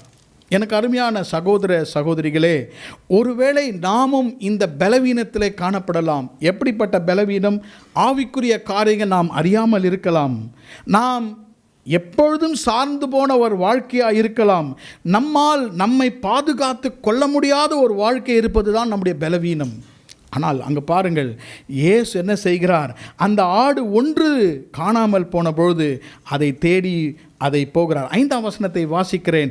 கண்டுபிடித்த பின்பு அவன் சந்தோஷத்தோடு அதை தன் தோள்களின் மேல் போட்டுக்கொண்டு வீட்டுக்கு அவர் வருகிறார். He went in search of that one sheep that was lost. கர்த்தர் இன்றைக்கு நம்முடைய வாழ்க்கையிலே இந்த பலவீனத்தை பலனுள்ளதாக மாற்ற விரும்புகிறார். யார் என்றால் ஆண்டவராகிய இயேசு கிறிஸ்து. நாம் ஆடுகளைப் போல இருக்கிறோம் என்று வேதம் சொல்கிறது. நாம் சில நேரத்தில் புரிந்து கொள்ள முடியாது, சில சந்தர்ப்பங்களை நம்மால் புரிந்து கொள்ள முடியாது. இயேசு கிறிஸ்து நாம் தொலைந்து போனாலும் நம்மை தேடி வருகிறார். மெய்ப்பலினாத ஆடுகள் 100 ஆடுகளிலே ஒன்று தொலைந்து போனாலும், நம்முடைய வாழ்க்கையிலே சின்ன காரியங்கள் தொலைத்து விட்டிருந்தாலும், நாம் பலவீனப்பட்டிருந்தாலும், God has a rescuing nature. He will rescue and redeem whatever we have lost. நாம் தொலைந்த எல்லா காரியத்தையும் மறுபடியுமாக அவர் மீட்டு கொண்டு நமக்கு தருவார். ஆமென். Praise the Lord. இரண்டாவது காரியத்துக்கு நேராக கடந்து செல்கிறேன். இயேசு பரிசேயர்களுக்கு பதில் அளிக்கிறார். இவர்கள் இயேசுவை குற்றம் சொன்ன பிறகு முதல் சொல்லிவிட்டார், நான் யாருக்காக வந்தேன்? பலவீனமான ஆடுகள், வீக் ஷீப், பலவீனமான மனிதர்கள், அவளுக்கு இயேசு தேவை. I came to rescue them. இரண்டாவது வாசிக்கிறேன், 8ஆம் வசனம் பாருங்க. அன்றியும் ஒரு ஸ்திரீ 10 வெள்ளிக்காசை உடையவளாக இருந்து அதில் ஒரு வெள்ளிக்காசு காணாமல் போனால் விளக்கை கொளுத்தி வீட்டை பெருக்கி அதை கண்டுபிடிக்கிற வரைக்கும் ஜாக்கிரதையாய் தேடாமல் இருப்பாளோ? ஒரு ஸ்திரீக்கு எத்தனை வெள்ளி நாணயங்கள் இருந்தது?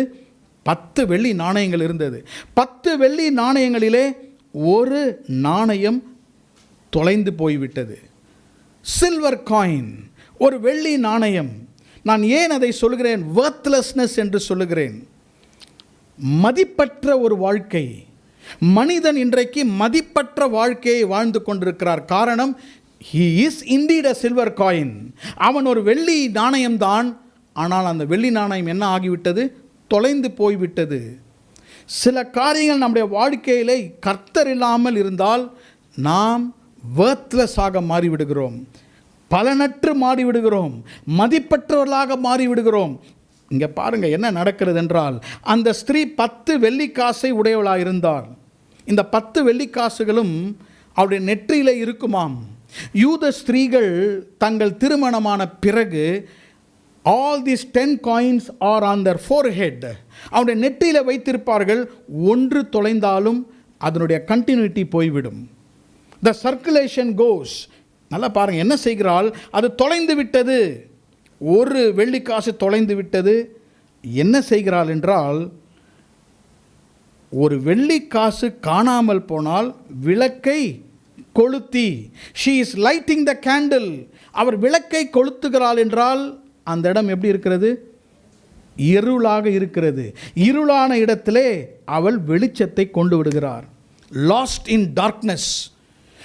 Even though we are made of silver, even though we have good qualities, நமக்கு நல்ல பண்புகளும் நல்ல தாளந்துகளும் இருந்தாலும் இயேசு இல்லாமல் நாம் தொலைந்து போய்விட்டால் நாம் இருளிலே மதிப்பற்றவர்களாக போய்விடுகிறோம். We are lost in darkness. அநேகருக்கு வெளிச்சம் அவர்களுக்கு விரும்பாததால் இன்னும் இருளிலே இருக்கிறார்கள். அநேகருக்கு இருள் ரொம்ப பிடிக்கும். they want to be in the darkness. they are a silver coin, no doubt about it. அவர்கள் வெள்ளி நாணயம்தான். they are lost in darkness. விளக்கை கொளுத்துதல் என்றால் they are in darkness. இரண்டாவது என்ன செய்கிறாள்? விளக்கை கொளுத்தி வீட்டை பெருக்கி, ரொம்ப நாள் ஆச்சு போல வீட்டை பெருக்கி. அப்படின்னா அர்த்தம், the coin is not only lost in darkness, இருளிலே மாத்திரம் அந்த காசு தொலைவில்லை, it is lost in dirtiness. அழுக்கிலும் அந்த காயின் அங்கே கிடக்கிறது. அவள் என்ன செய்கிறாள்? she started sweeping the whole house. அந்த வீட்டு முழுவதும் அவள் பெருக்க ஆரம்பிக்கின்றார். விளக்கை கொளுத்தினால் கண்டுபிடிக்க முடியவில்லை. இரண்டாவது என்ன செய்கிறாள்? அவள் வீடு முழுவதும் அவர் பெருக்க ஆரம்பிக்கின்றாள். she was sweeping the whole house. விளக்கு ஏற்றுவதும் வீட்டை பெருக்குவதும், அதாவது stirring up இல்லையா, மரித்து போனதை தூண்டி விடுவதும் பரிசுத்த ஆவியானவரை குறிக்கின்றன. காணாமல் போன ஆட்டை தேடி போனது தேவனுடைய குமாரன். இந்த வீட்டிலே இருள் அழுக்கு இருக்கிற இடத்திலே அதை தேடுவதற்கு உதவுவது பரிசுத்த ஆவியானவர். நன்றாக இந்த காலையிலே வசனம் நம்முடைய இருதயத்திற்குள்ளாக அது செல்லும்படியாக நாம் விட்டு கொடுப்போம். சில நேரத்தில் நாம் இருளிலே இருக்கும் பொழுது, சில நேரத்தில் இருளிலே இருக்கும்பொழுது நாம் எப்படி மாறிவிடுகிறோம்? கண்கள் குருடாகி வருகின்றன. ஏன் நாம் குருடர்கள் என்றால் இருளிலே இருக்கிறோம். இருளிலே இருக்கும்போது நமக்குள்ளாக இருக்கிற காரியங்கள் நமக்கு தெரியாது. we will not find out negative things in our life if we are in dark, which is equal to blindness. இருளிலே இருந்தால் குருட்டுத்தனம் தான். ஆகவே இருளிலே இருந்து கொண்டு we are a silver coin. நாம் வெள்ளி நாணயம்தான். ஆனால் எங்கே இருக்கிறோம்? இருளிலே இருக்கிறோம். இருளிலே இருக்கும் பொழுது பரிசுத்த ஆவியானவர் நமக்கு வெளிச்சத்தை காட்டுகிறார். he gives you the light. அவருடைய வெளிச்சத்திலே நாம் யார் என்பதை நாம் கண்டு கொள்கிறோம். சில நேரத்தில் வாழ்க்கையில் எல்லாம் வேற வேற விதத்தில் இருக்கிறது. Everything is not proper. வீட்டிலே நீங்களோ இல்லை உங்கள் சர்வெண்ட்டோ வீட்டை பெருக்கும் பொழுது என்ன சொல்லுவோம்? என்னம்மா சேரை அசைக்காமல் பெருக்கிற, டேபிளை அசைக்காமல் பெருக்கிற, அதெல்லாம் எடுத்து இங்கே வச்சுட்டு நீ அங்கே பெருக்கு. Everything gets disturbed. ஒரு வீட்டை பெருக்கும் பொழுது எல்லா ஃபர்னிச்சர் அங்கே இருக்கிற எல்லாம் என்ன டிஸ்டர்பன்ஸ் ஆகும். சில நேரத்தில் பரிசுத்த ஆவியானவர் நம்மை யார் என்று நமக்கு காண்பிக்கும்படியாக என்ன செய்வார்? he will disturb our life. he will stir up our life. அதுதான் பரிசுத்த ஆவியானவர். he will start moving things in our life. நம்முடைய வாழ்க்கையில் அசைப்பார். காரணம், நீங்கள் தொலைந்து போன உங்களுடைய precious silver coin, உங்களுக்குள்ளாக அவர் வைத்திருந்த தெய்வீகத்துவம் காணாமல் போய்விட்டது. எனக்கு இருக்கிற வாழ்க்கை நிலைமையிலே, உலகத்தின் காரியங்களிலே we have lost something precious like silver in our life. வெள்ளியை போல வெளியேற பெற்ற காரியங்கள் உங்கள் வாழ்க்கையிலே கர்த்தர் தந்திருக்கிறார். அநேகர் அதை இருளிலே தொலைத்து விட்டோம். 9 காயின்ஸ் இருக்கிறது, ஆனால் 1 இருந்தால்தான் கம்ப்ளீஷன். 9 இருந்தாலும் அது 1 இருந்தால்தான் completion. Because 10 is a number of completion. 10 இருந்தால்தான் ஒரு முடிவு வரும். எல்லாம் உங்களுடைய வாழ்க்கையில் இருக்கிறது, 1 மட்டும் இல்லை. That's why it is not getting completed. சில காரியங்கள் நம்முடைய வாழ்க்கையிலே நடக்காதனுடைய காரியம் ஒன்று, அது இருளிலே தொலைந்து விட்டது. பரிசுத்த ஆவியானவர் வெளிச்சத்தை அங்கு கொளுத்தி, he lights a candle and started sweeping that. இன்றைக்கு பரிசுத்த ஆவியானவர் நம்முடைய வாழ்க்கையில், கர்த்தாவே என் வாழ்க்கையிலே நான் எதை இழந்திருக்கிறேன், something precious I have lost in my life, ஒரு விசுவாசத்தை இழந்திருக்கிறேன், ஏதோ ஒரு ஆவிக்குரிய காரியத்தை என் வாழ்க்கையில் I have lost it Lord, but I am not able to know that I have lost it because I am in darkness. இருளில் இருக்கிறபடியால் எனக்கே அது தொலைந்து விட்டது என்று எனக்கு தெரியாமல் இருக்கிறது. இதை தான் இயேசு அவளுக்கு சொல்லிக் கொண்டிருந்தார். பரிசேயர்கள் சதிசேயர் இடத்துல இயேசு சொன்னது என்ன? நீங்களே தொலைந்திருக்கிறீர்கள் என்பதை நீங்கள் அறியாமல் இருக்கிறீர்கள். ஆகவே பரிசுத்த ஆவியானவர் வெளிச்சத்தை கூட்டி அந்த இடத்துல பெருக்கும் பொழுது, நம்மை சுத்திகரிக்கும் பொழுது இழந்ததை நாம் கண்டுபிடிப்போம். 9ஆம் வசனம், அவள் கண்டு பிடித்த பிறகு. What does the Holy Spirit do? The Holy Spirit will reveal who you are. நாம் யார் என்பதை பரிசுத்த ஆவியானவர் அவருடைய வெளிச்சத்தின் மூலியமாக நம்மை காண்பிப்பார். ஆமென். கடைசியாக 11ஆம் வசனம், பின்னும் அவர் சொன்னது, ஒரு மனுஷனுக்கு 2 குமாரர் இருந்தார்கள். அவர்களில் இளையவன் தகப்பனை நோக்கி, தகப்பனே, ஆஸ்தியில் எனக்கு வரும் பங்கை எனக்கு தர வேண்டும் என்றான். அந்தபடி அவன் அவர்களுக்கு தன் ஆஸ்தியை பங்கிட்டு கொடுத்தான். இந்த கதை நமக்கு நன்றாக தெரியும். இளைய மகன் தன் தகப்பனிடம் சென்று தனக்கு வேண்டியதை எல்லாம் சேர்த்து கொண்டு அவன் வெளியே போகிறான். 13ஆம் வசனம், சில நாளைக்கு பின்பு இளைய மகன் எல்லாவற்றையும் சேர்த்து கொண்டு தூர தேசத்துக்கு புறப்பட்டு போய் அங்கே துன்மார்க்கமாய் ஜீவனம் பண்ணி தன் ஆஸ்தியை அழித்து போட்டான். wretchedness of man. அவன் வாழ்க்கை சீர்குலைந்து போகிறது. ஒரு ஆடு தொலைந்து போனது, இயேசுவாகிய குமாரன் போய் ஒரு ஆட்டை மீட்டு கொண்டு வந்தார். அந்த ஆட்டிற்கு பலவீனத்தை எடுத்து பலத்தை தந்தார்.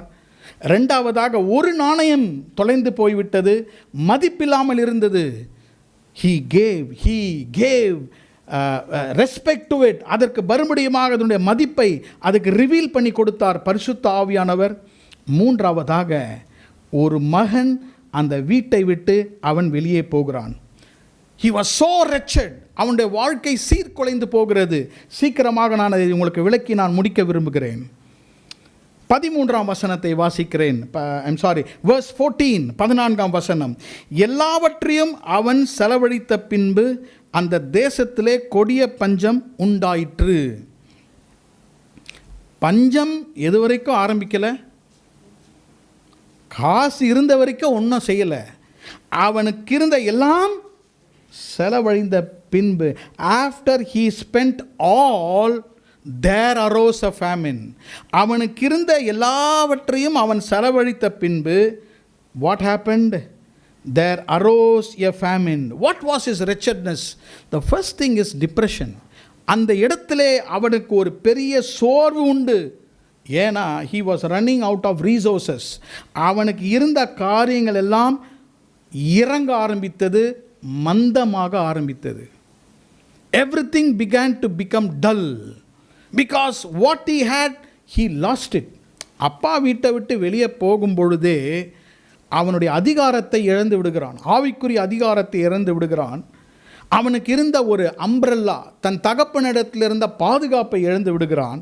அவன் தகப்பன் வீட்டு வெளியே வரும்பொழுது கொஞ்சம் கொஞ்சமாக அவன் நம்பின செல்வம், அவன் நம்பின ஆஸ்தி குறைய ஆரம்பித்து எல்லாவற்றையும் செலவழித்து விட்டான். பர்ஸ் எடுத்து பார்க்குறான், எல்லா இடத்துலையும் பார்க்குறான், ஒன்றுமே இல்லை. சில நேரத்தில் பிரச்சனைகளே வராது, ஆனால் நம்மிடத்தில் ரீசோர்ஸஸ், விசுவாசம்லாம் குறைஞ்ச உடனே பிரச்சனை அதிகமாகிடும். நீங்கள் அனுபவித்திருப்பீர்கள், அனைவருடைய வாழ்க்கையில் காணப்படும். ஆவிக்குரிய செல்வாக்கு, ஆவிக்குரிய காரியங்கள் நம்ம வாழ்க்கையில் இருக்கும்பொழுது, தகப்பனுடைய வீட்டினுடைய பாதுகாப்பிலே, சபையினுடைய பாதுகாப்பில் இருக்கிற வரைக்கும் நன்றாக இருப்பார்கள். அதை விட்டு வெளியே போகும்பொழுது பிரச்சனைகள் ஆரம்பிக்கும். எல்லாம் செலவழித்த பின்பு there will arise a famine. When your faith comes down, famine starts rising up. விசுவாசம், ஜபம், வேத வாசிப்பு, பக்தி வைராக்கியம், கர்த்தரை தேடுதல் குறையும் பொழுது பஞ்சம் ஆரம்பிக்கும். அதுதான் இவனுக்கு நடக்கிறது. 15ஆம் வசனத்தை வாசிக்கிறேன். அந்த தேசத்து குடிகளின் ஒருவனிடத்தில் போய் ஒட்டி கொண்டான். அந்த குடியானவன் அவனை தன் வயல்களில் பன்றிகளை மேய்க்கும்படி அனுப்பினான். He was going through not only depression, சோர்வு மாத்திரமல்ல, degradation. அவன் வாழ்க்கையிலே பாருங்கள், அவனுடைய தரம் குறைந்து விடுகிறது. அப்பா வீட்டில் அவ்வளோ செல்லமாக இருந்தவன், அவ்வளோ வசதியோடு கூட, ஆசையோடு கூட, வேலைக்காரரோடு இருந்தவன் இப்போ எங்கே போகிறான் என்றால் பன்றிகளை மேய்க்கும்படியாக செல்கிறான். அவனோடு கூட இருந்த நண்பர்கள் எல்லாம் அவனை விட்டு போய்விட்டார்கள். வேதம் சொல்கிறது, தன் நண்பர்களோடு கூட ஆஸ்தியை செலவு செய்தான். But where are the friends now? பணம் இருக்கும்போது நண்பர்கள் இருப்பார்கள். பணம் இருக்கும்போது நான் தான் உன்னுடைய ரத்தமும் சதையும் என்று சொல்கிறவர்கள் பன்றி மேய்க்கும்போது எங்கே போனார்கள் நண்பர்கள்? Because there was degradation in is life. மூன்றாவது பாருங்கள், 16ஆம் வசனத்தை வாசிக்கிறேன். அப்போது பன்றிகள் தின்கிற தவிட்டினாலே தன் வயிற்றை நிரப்ப ஆசையாக இருந்தால் ஒருவனும் அதை அவனுக்கு. இப்போ நிறைய பேர் நம்ம சண்டே ஸ்கூலில் கதை சொல்லுவோம், அவன் பன்றியின் தவிற்றை தின்றான்று, அது கூட கிடைக்கலன்னு வேதம் சொல்லுகிறது. அதான் சொல்லுகிறது, பன்றிகள் தின்கிற தவிட்டினாலே தன் வயிற்றை நிரப்ப ஆசையாக இருந்தால் ஒருவனும் அவனுக்கு. பன்றி தின்னுகிற தவிற்று கூட அவனுக்கு கிடைக்கவில்லை. so much of hunger, அவ்வளவு பசி, அவனுக்கு உணவு கூட கிடைக்கவில்லை. பாருங்கள் எவ்வளோ wretchedness of life without God. அப்பா வீட்டில் இருந்தபோது இருந்த அந்த ஒரு பாதுகாப்பு இல்லாமல் he was in a far country. இயேசு அந்த பரிசேயர்களுக்கு இதை தான் அவர் பேசிக்கொண்டிருந்தார். இயேசு சொன்னார், அந்த தகப்பன் அவனுக்காக காத்திருந்தார். ஒருவேளை இன்றைக்கு நீங்கள் யாராவது ஒருவர் இப்படிப்பட்ட நிலைமையில் இருக்கலாம். ஆவிக்குரிய வாழ்க்கையிலே one by one you are losing that in your life. ஒன்றன் பின் ஒன்றாக நாம் இழந்து போய் கொண்டிருக்கலாம். இந்த ஊமையிலிருந்து இயேசு அவருக்கு சொன்ன காரியம், what is permanent in our life is spiritual. ஆவிக்குரிய காரியங்கள் தான் நம்முடைய வாழ்க்கையிலே நிரந்தரமாக இருக்கும். வேலை, படிப்பு, பணம் என்றால் ஒரு நாளிலே செலவழிந்து போய்விடும். இவனிடத்தில் இருந்த ஒரே ஒரு காரியம் தகப்பனுடைய வீடு. 3 காரியத்தை பார்த்தோம். இதனுடைய வித்தியாசத்தை உங்களுக்கு சொல்லி நான் முடிக்கிறேன். முதலாவதாக, காணாமல் போன ஆட்டை தேடி மேய்ப்பன் ஓடுகிறான். காணாமல் போன நாணயத்தை, வெள்ளி நாணயத்தை அந்த ஸ்திரீ தேடுகிறாள். ஆனால் அப்பா தேடி போகவே இல்லை. தகப்பன் தேடி ஓடவே இல்லை. ஏனென்றால் அவருக்கு நன்றாக தெரியும், வீட்டிலே திருந்தாதவன் வெளியே போய் திருந்திடுவான். சில நேரத்தில் வீட்டில் கற்றுக்கொள்ளாத காரியங்களை வெளியே கற்றுக்கொள்வோம். அப்போ இவன் வெளியே போயிட்டு வர வரைக்கும் அப்பா காத்துக்கொண்டே இருந்தார். he did not go looking for him, but he was waiting. நான் ஒரு வேத பகுதியை தருகிறேன். உபாகமம் 21ஆம் அதிகாரம் 18 முதல் 21 வசனங்கள். ஜூட்ரானமி சாப்டர் 21 18 to 21. அந்த வசனத்தை நீங்கள் வாசிக்கும் பொழுது, ஒரு மகன் தன்னுடைய தகப்பனுடைய ஆஸ்தியை எடுத்துக்கொண்டு வீட்டை விட்டு வெளியே சென்றால், அவன் மறுபடியுமாக வந்தால் நியாயப்பிரமாணம் சொல்கிறது அவனை கல்லெறிந்து கொள்ள வேண்டும். they have to stone him. அவன் வருகிறான், தகப்பன் அங்கே ஓடி போய் அவனை கட்டி அணைக்கிறார். வேத நிபுணர் சொல்கிறார்கள், நியாயத்தின்படியாக வீட்டில் இருந்தவர்கள் எல்லாம் அவனை என்ன செய்ய வேண்டும்? கல்லெறிய வேண்டும். அப்போ அந்த ஃபாதர் என்ன சொல்கிறாரு? என் மேல் நீங்கள் கல்லெறியுங்கள், நான் அவனை அணைத்து கொள்கிறேன். ஐ ஆம் ஹக்கிங் ஹிம். அவனை அணைத்து கொள்கிறேன். தொலைந்து போன மகன், மரித்து போன மகன் மறுபடியும் வந்திருக்கிறான். Let me bear all the punishment that he has to get. இதுதான் பிதாவாகிய தேவன். This is God the father. இந்த காட் த ஃபாதர் என்ன சொல்லுகிறார்? he received him. அவனை இருக்கிறவனாகவே அவனை ஏற்றுக்கொள்கிறான். நீங்கள் தொடர்ந்து நீங்கள் வசனங்கள்லாம் வாசிக்கும் பொழுது, the father received him, gave him much more than he gave him before. அவனுக்கு கொடுத்த ஆஸ்தியை காட்டிலும் இவன் மறுபடியுமாக வரும்பொழுது இன்னும் அதிகமாக கொடுத்தான். 3 காரியத்தை கொடுத்தார். இதை சொல்லி நான் முடிக்கிறேன். அவனுடைய சரீரத்தில் இருந்த ஆடைகள் கிழிந்து போகின்றன. அவனுக்கு கூட வஸ்திரத்தை கொடுத்தார். கையில் பார்த்தா ரிங் இல்லை, எங்கே போய் அடகு வச்சான்னு தெரியல. வீட்டிலே மகன் அந்த ரிங்கை போட்டிருப்பான். புது மோதிரத்தை கொடுத்தார். காலில் செருப்பே கிடையாது.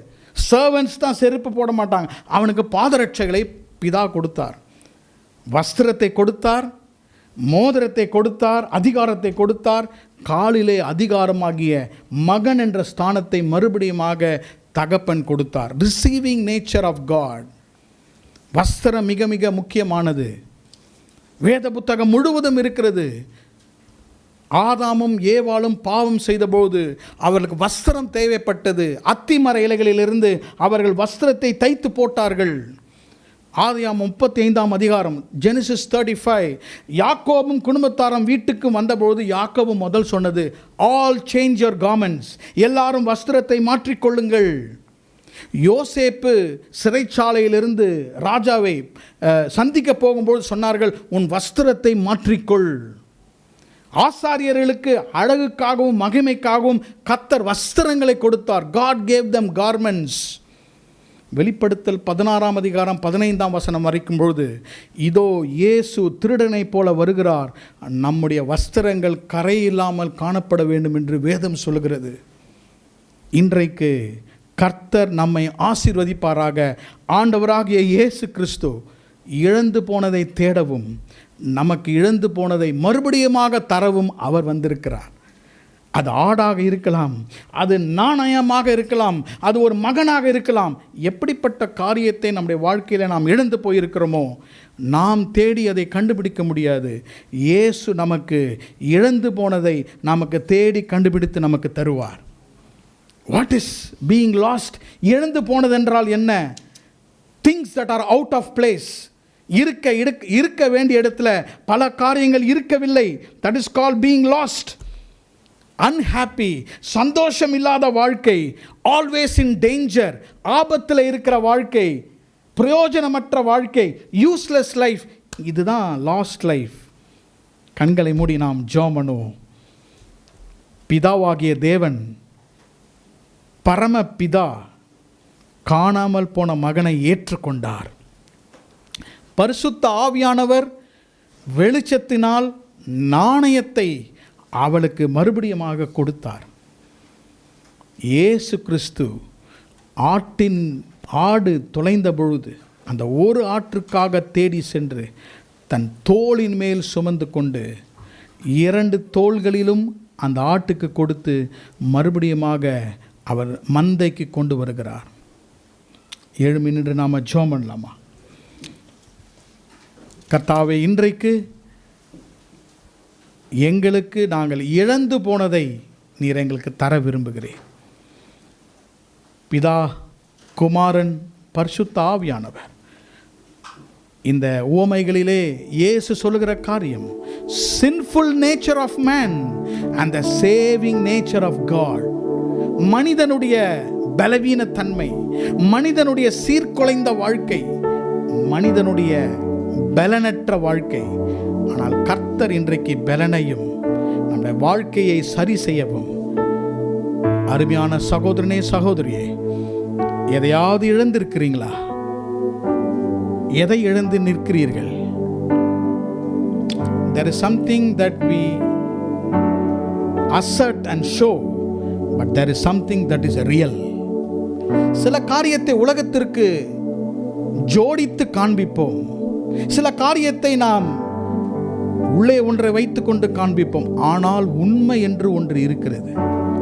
அந்த உண்மைதான் இழந்த தன்மை. ஆண்டவரே, என் சுகத்தை இழந்துட்டேன், பலவீனமாக இருக்கு. ஆண்டவரே, சில ஆவிக்குரிய டிசிப்ளின்ஸை இழந்துட்டு இருக்கிறேன். என்னுடைய ஜப வாழ்க்கையை இழந்துட்டேன், என் வேத வாசிப்பை இழந்துட்டேன், கர்த்தருக்கு செய்ய வேண்டிய காரியங்களிலே அநேகத்திலே குறைவாக இருக்கேன். But I am ignoring that. அதை அப்படியே கண்டு கொள்ளாமல் இருக்கிறேன். ஏதோ ஒன்றை வைத்து அதையெல்லாம் மறைத்து வாழ்ந்து கொண்டிருக்கிறேன். இன்றைக்கு கர்த்தர் சொல்லுகிறார், you are very precious to God. நீங்கள் கர்த்தருக்கு விலையேற பெற்றவர்கள். இன்றைக்கு நாம் கர்த்தருக்கு விலையேற பெற்றவர்கள். இழந்து போனதை உங்களால் தேடி கண்டுபிடிக்க முடியாது, இயேசுவால் கண்டுபிடிக்க முடியும். ஏனென்றால் அதற்காக தான் இயேசு வந்தார். Jesus came to seek and to save that which was lost. அருமையான வாலிப தம்பி, அருமையான வாலிப தங்கச்சி, அருமையான சகோதர சகோதரிகளே, இன்னும் இழப்பிலே நீங்க வாழ வேண்டாம். இயேசுவிடம் வாங்க. இயேசு உங்களை பலனுள்ளவர்களாக மாற்றுவார். God will make you respectful, மதிப்புள்ளவர்களாக மாற்றுவார். மதிப்பற்று இருக்கிறீர்களா? Yes, you are a silver coin. நீங்கள் வெள்ளி நாணயம் தான், ஆனால் இருளிலே கடக்கிறது, குப்பையிலே கடக்கிறது. அதை விலக்கேற்றி அதை பெருக்கிதான் பரிசுத்த ஆவியானவர் அதை மீட்டுக் கொள்ள வேண்டும். ஒருவேளை இந்த மகனை போல எனக்கு கர்த்தர் தேவையில்லை, நான் ஆண்டவருடைய ஆளுகைக்கு நான் இருக்க மாட்டேன், I want to live my life, இஷ்டம் போல நான் வாழணும்னு யோசிக்கிறேன், இன்னும் கொஞ்ச நாள் நான் இஷ்டம் போல இருக்கணும்னு யோசிக்கிறேன். சகோதரனே, சகோதரியே, எல்லாம் செலவழிந்து போய்விடும். எல்லாம் செலவழிந்து போய்விட்ட பிறகு நாம் நிற்க முடியாது. ஆகவே தான் இயேசு பரிசேயர்களுக்கும் சதீசேயர்களுக்கும் சொன்னார், இந்த ஓமையை கேளுங்கள். பரிசுத்த ஆவியானவர், பிதாவாகிய தேவன் உங்களுக்கு இருக்கிறார், குமாரன் இருக்கிறார். அன்பின் பிதாவே, இந்த காலை ஆராதனைக்காக ஸ்தோத்திரம். பாவிகளும் ஆண்டவரே, இந்த ஜனங்கள் எல்லாரும் ஆயக்காரரும் உம்மிடத்திலே சேர்ந்தார்கள். காரணம், இயேசு சொல்வதை கேட்க வேண்டும். என்னுடைய நம்பிக்கை இயேசு என்று அவர்களை தேடி வந்தார்கள். They realized their need in their life. இன்றைக்கு கர்த்தாவே, உமக்கு முன்பாக நாங்கள் நிற்கும் பொழுது, கர்த்தாவே, எங்கள் வாழ்க்கையை முழுமையாக்கும். Complete our life Lord. குறைகளை நிறைவாக்கும். இழந்து போனதை கண்டுபிடித்து புதிய ஆரம்பத்தை எங்களுக்கு தாரும். ஆம் ஆண்டவரே, நாங்கள் குறை உள்ளவர்கள். ஆண்டவரே, எங்களை நிறை உள்ளவர்களாக நீர் மாற்றும். அதற்காக தான் நாங்கள் உம்மை தேடி வந்திருக்கிறோம். இந்த காலையிலே இங்கு நின்று கொண்டிருக்கும் ஒவ்வொருடைய வாழ்க்கையிலும் கர்த்தாவே, ஒருவேளை அவங்க எதை இழந்துட்டு இருக்கிறாங்கன்னு தெரியாம இருந்தாலும் அதை அவங்க மீட்டுக்கொள்ள அநேகருக்கு நீர் வரங்களை கொடுத்திருக்கிறீர், அநேகருக்கு ஊழியங்களை கொடுத்திருக்கிறீர், அநேகருக்கு ஆவிக்குரிய சத்தியங்களை கொடுத்திருக்கிறீர், அநேகருக்கு ஆவிக்குரிய அநேக காரியங்களை கொடுத்திருக்கிறீர். ஒரு நாளும் நாங்கள் இழந்துவிட்டு நிற்காமல், இயேசுவே, பிதாவே, பரிசுத்த ஆவியானவரே, இன்றைக்கு உம்முடைய சுபாவத்தை எங்களுக்கு காண்பித்ததற்காக ஸ்தோத்திரம். எங்களை ஆசீர்வதியும். தொடர்ந்து இன்றைக்கு ஒவ்வொருவோடு கூட நீர் பேசும்.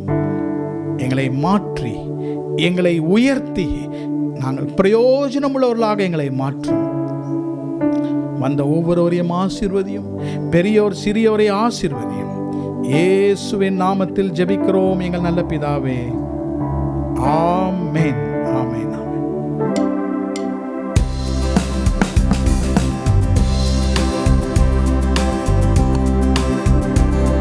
என் இயேசு எனக்காய் யாவையும் செய்து முடித்தாரே. சிலுவையில் ரத்தம் சிந்தியே நல்மீட்பை பெற்று தந்தார். என் இயேசு எனக்காய் யாவையும் செய்து முடித்தாரே. சிலுவையில் ரத்தம் சிந்தியே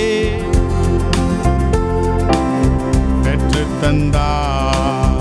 மீட்கப்பட்டேன் இயேசு ரத்தத்தினால், சுகமடைந்தேன் அவர் காயங்களால். நீக்கினாரே என் பாவக்கரை, நீக்கினாரே என் சாபங்களை.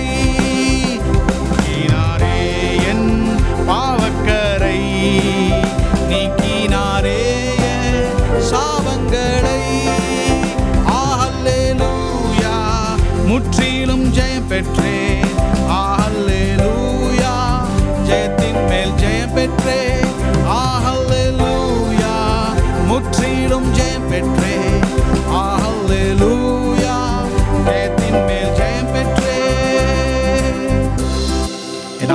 ஆத்துமாவே கர்த்தரை ஸ்தோத்திரி, என் முழு உளமே அவருடைய பரிசுத்த நாமத்தை ஸ்தோத்திரி.